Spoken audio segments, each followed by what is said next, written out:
ओम शांति। 28 दिसंबर 2024 के ईश्वरीय महावाक्य। पहले सुनते हैं मुरली के मुख्य पॉइंट्स। बाबा ने कहा, ऐसे कभी नहीं कहो, माया के भूतों ने हमको हरा दिया। देह अभिमान के बाद ही तुम माया से हारते हो। यह माया बड़ी प्रबल है, कोई न कोई भूल कराती रहती है। इसलिए अगर कोई उल्टा सुल्टा पाप हो जाए तो बाप को सच्चे दिल से सुना देना चाहिए। सर्जन के आगे बीमारी सुनाने से तुम हल्के हो जाएंगे, नहीं तो बीमारी छूटेगी नहीं और दिल अंदर खाता रहेगा। बाबा ने कहा, पहले पहले तो पढ़ाने वाले में निश्चय होना चाहिए। बाप जो पढ़ाते हैं वह अच्छी रीति सुनकर फिर औरों को भी सुनाना है। जैसे बाप ने आकर भूं भूं कर तुमको कीड़े से अर्थात शूद्र से ब्राह्मण बनाया है, ऐसे तुम भी विष्ठा के कीड़ों को ब्रह्मरी समान भूं भूं कर आप समान बनाते रहो। लास्ट में बाबा ने कहा, अब तुम्हें पाप आत्माओं से लेन देन नहीं करनी। इतनी उच्च पढ़ाई पढ़कर अपने को आप ही तिलक देना है। जिनका चार्ट अच्छा होगा उनको तो नशा चढ़ा रहेगा। बाप तुमको कितनी मीठी मीठी लवली बातें सुनाते हैं। ऐसे बाप को याद कर सर्विस करते रहो तो बड़ा महाराजा बनेंगे। अब सुनते हैं महावाक्यों को विस्तार से। बाबा ने कहा, मीठे बच्चे, बाप आए हैं तुम्हें सर्व खजानों से मालामाल बनाने।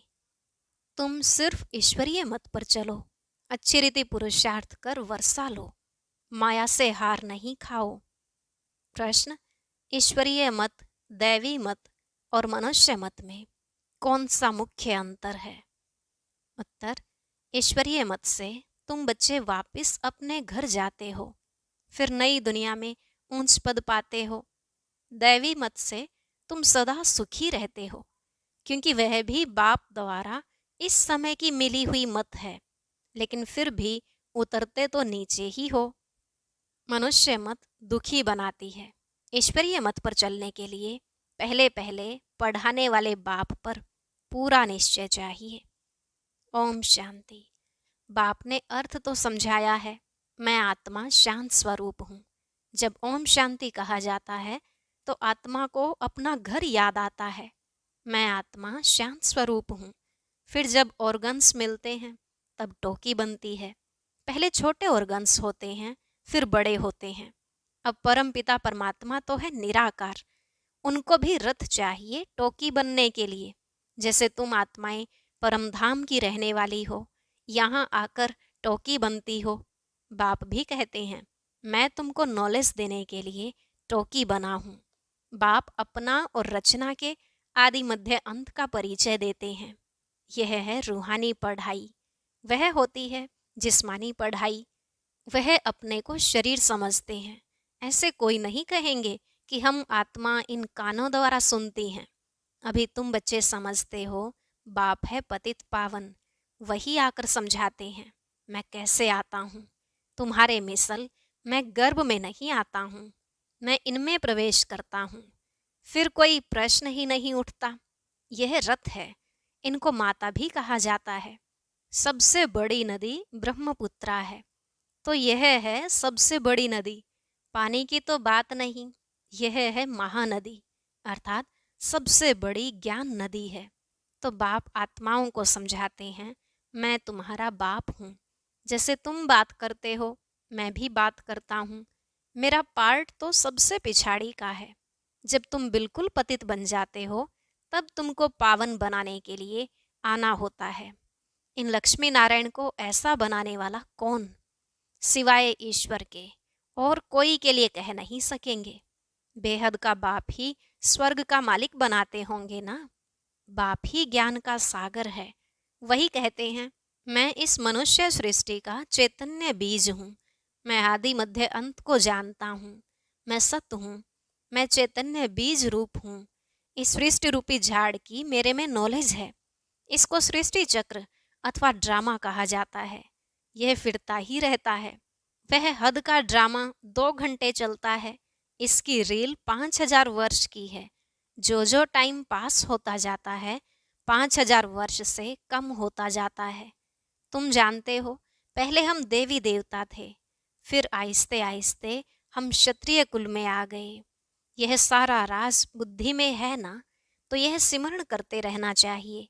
हम शुरू शुरू में पार्ट बजाने आए तो हम 100 देवी देवता थे। 1250 वर्ष राज्य किया। टाइम तो गुजरता जाता है ना, लाखों वर्ष की तो बात ही नहीं। लाखों वर्ष का तो कोई चिंतन कर भी न सके। तुम बच्चे समझते हो, हम यह देवी देवता थे। फिर पार्ट बजाते, वर्ष पिछाड़ी वर्ष पास करते करते अभी कितने वर्ष पास कर चुके हैं। धीरे धीरे सुख कम होता जाता है। हर एक चीज सतो प्रधान सतो रजो तमो होती है, पुरानी जरूर होती है। यह फिर है बेहद की बात। यह सब बातें अच्छी रीति बुद्धि में धारण कर फिर औरों को समझाना है। सब तो एक जैसे नहीं होते, जरूर भिन्न भिन्न रीति समझाते होंगे। चक्र समझाना सबसे सहज है। ड्रामा और झाड़ दोनों मुख्य चित्र हैं। कल्प वृक्ष नाम है ना, कल्प की आयु कितने वर्ष की है यह कोई भी नहीं जानते। मनुष्यों की अनेक मत हैं, कोई क्या कहेंगे कोई क्या कहेंगे। अभी तुमने अनेक मनुष्य मत को भी समझा है और एक ईश्वरीय मत को भी समझा है। कितना फर्क है। ईश्वरीय मत से तुमको फिर से नई दुनिया में जाना पड़े, और कोई भी मत से, दैवी मत व मनुष्य मत से वापिस नहीं जा सकते। दैवी मत से तुम उतरते ही हो, क्योंकि कला कम होती जाती है। आसुरी मत से भी उतरते हो, परंतु दैवी मत में सुख है, आसुरी मत में दुख है। दैवी मत भी इस समय बाप की दी हुई है, इसलिए तुम सुखी रहते हो। बेहद का बाप कितना दूर दूर से आते हैं। मनुष्य कमाने के लिए बाहर जाते हैं, जब बहुत धन इकट्ठा होता है तो फिर आते हैं। बाप भी कहते हैं, मैं तुम बच्चों के लिए बहुत खजाना ले आता हूँ, क्योंकि जानता हूँ तुमको बहुत माल दिए थे, वह सब तुमने गवा दिया है। तुमसे ही बात करता हूँ जिन्होंने प्रैक्टिकल में गवाया है। 5000 वर्ष की बात तुमको याद है ना? कहते हैं, हाँ बाबा, 5000 वर्ष पहले आपसे मिले थे, आपने वर्षा दिया था। अब तुमको स्मृति आई है, बरोबर बेहद के बाप से बेहद का वर्षा लिया था। बाबा, आपसे नई दुनिया की राजाई का वर्षा लिया था। अच्छा, फिर पुरुषार्थ करो। ऐसे नहीं कहो, बाबा माया के भूत ने हमको हरा दिया। देह अभिमान के बाद ही तुम माया से हारते हो।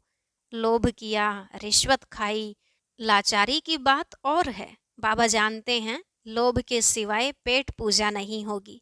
हर्जा नहीं, भल खाओ, परंतु कहाँ फंस नहीं मरना, फिर तुमको ही दुख होगा।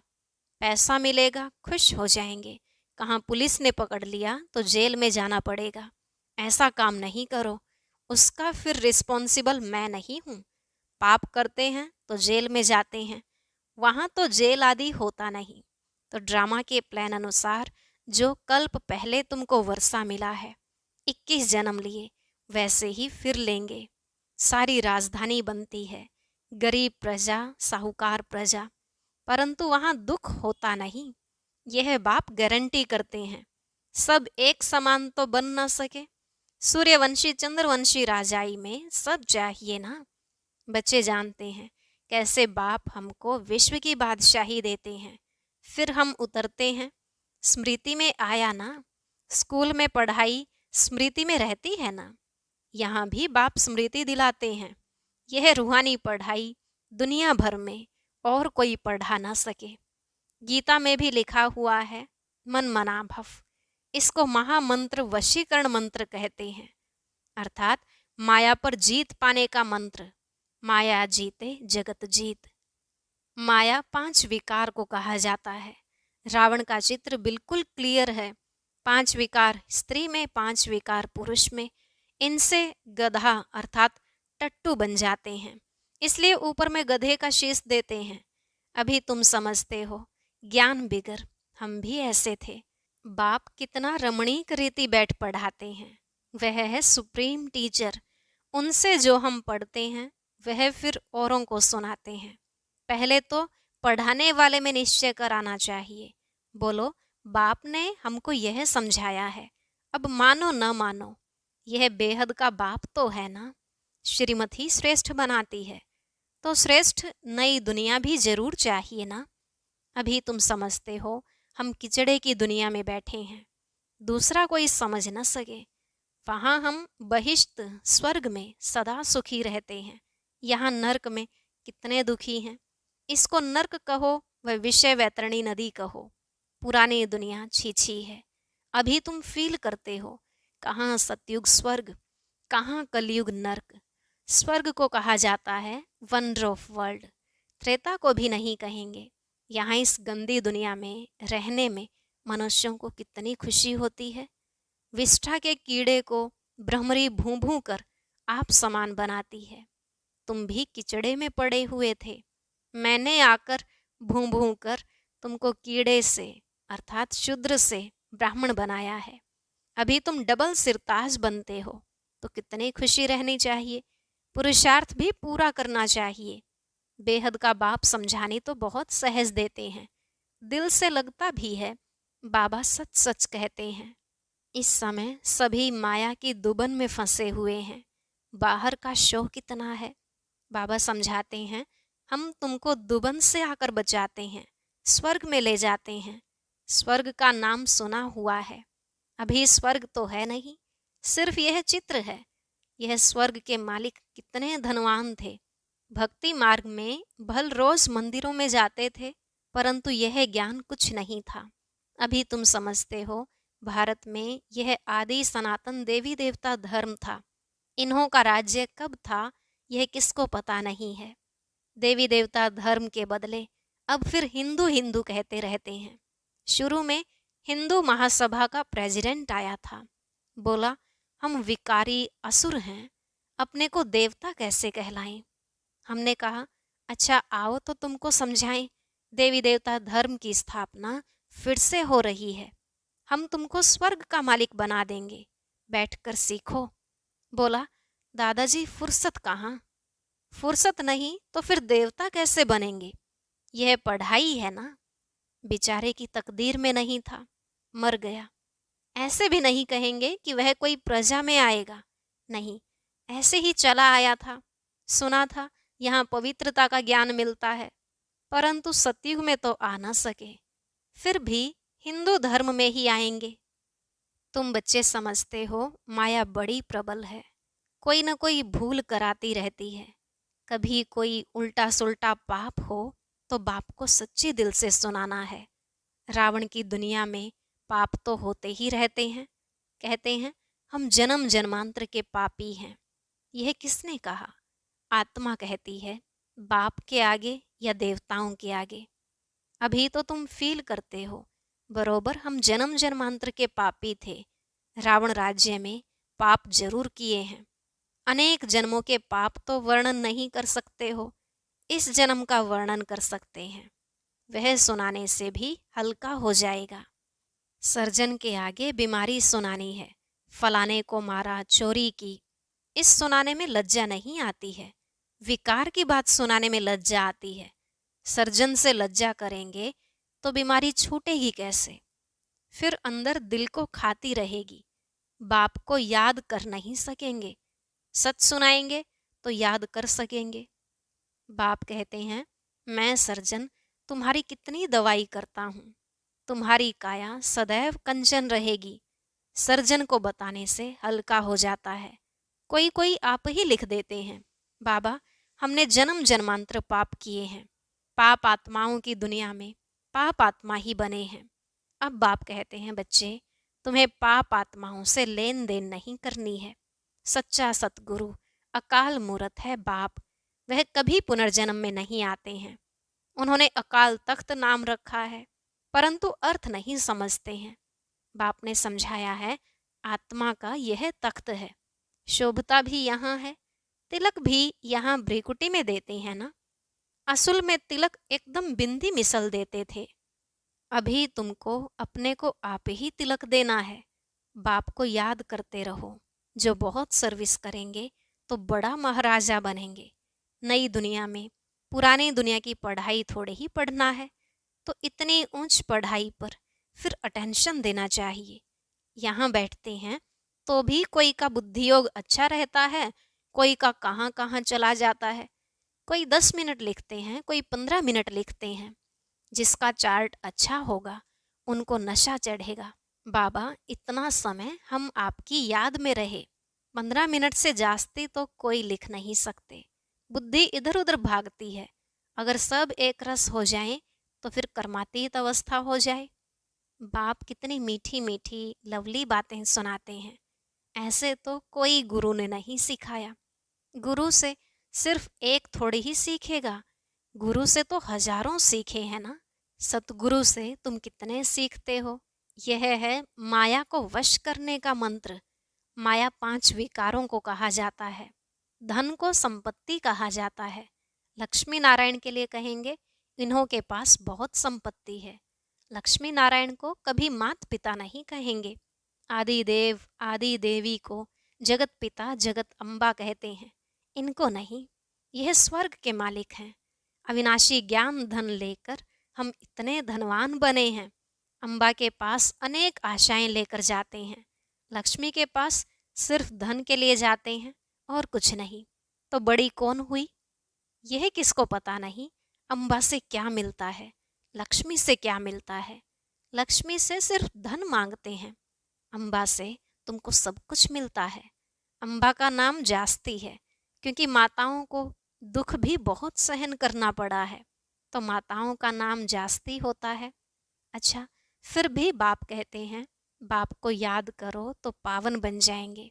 चक्र को याद करो, दैवी गुण धारण करो, बहुतों को आप समान बनाओ। गॉड फादर के तुम स्टूडेंट हो।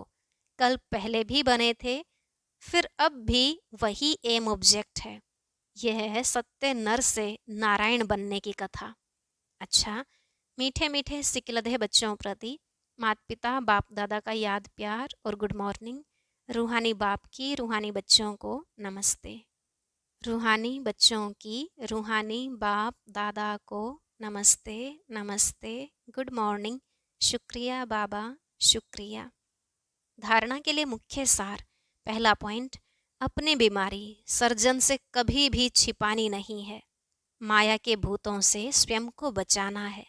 अपने को राज तिलक देने के लिए सर्विस जरूर करनी है। दूसरा, स्वयं को अविनाशी ज्ञान धन से धनवान बनाना है। अब पाप आत्माओं से लेन देन नहीं करनी है, पढ़ाई पर पूरा पूरा अटेंशन देना है।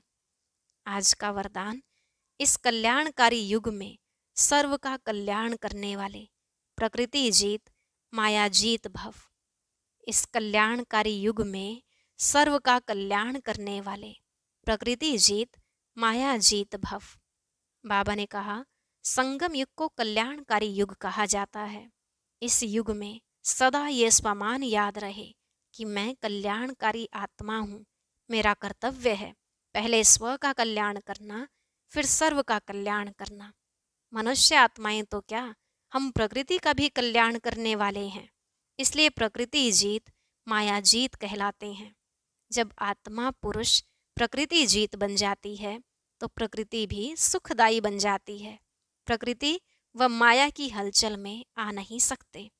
उन्हों पर अकल्याण के वायुमंडल का प्रभाव पड़ नहीं सकता। स्लोगन, एक दूसरे के विचारों को सम्मान दो तो माननीय आत्मा बन जाएंगे।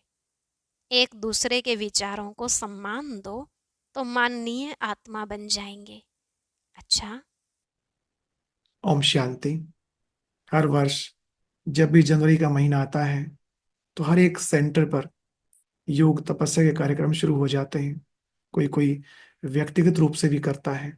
ज्ञान योग चैनल की तरफ से हर वर्ष कुछ नए गीत, कुछ कमेंट्री तैयार की जाती हैं। तो अब की बार भी 1 जनवरी से रोज सुबह 3:30 बजे नई कमेंट्रीज और नए नए गीतों के साथ अमृत वेला कराया जाएगा।